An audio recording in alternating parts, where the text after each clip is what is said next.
The Minister and the Machine, Episode 6, The Gift That Feeds. Seth has begun to find the minister intriguing and is now referring to her by name rather than position. He begins, Natalie, when did you first notice that your gift wasn't just useful but undeniable? That it was making room for you in places you didn't even knock on? Natalie thought about that before answering.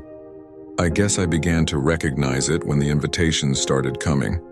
Request to teach, to preach, not because I asked. Not because I promoted myself, but because the gift was seen. It's interesting, though, I've never reached many, just a few, and probably never will, unless God enlarges my territory.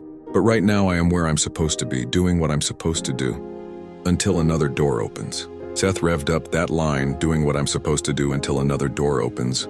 That's not stagnation. That's stationing. That's wisdom too. Isn't it? Natalie replied, possibly. But here's what I know to be true. Talents entertain.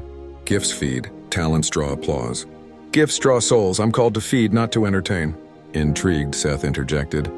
You just drew a line that many never see, let alone articulate. That's not just a distinction. That's a diagnostic. It's how to discern whether someone is performing or ministering.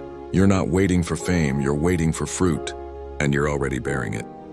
Natalie countered, that's the assignment. To feed, to nourish, to offer what's nutritious, not just what's delicious. Unfortunately, today people choose what feels good rather than what is good for them. Seth probed further. Then let me ask, how do you prepare to feed? Whether it's a sermon, a story, or a conversation, what's your process for making sure what you offer is substance, not just style?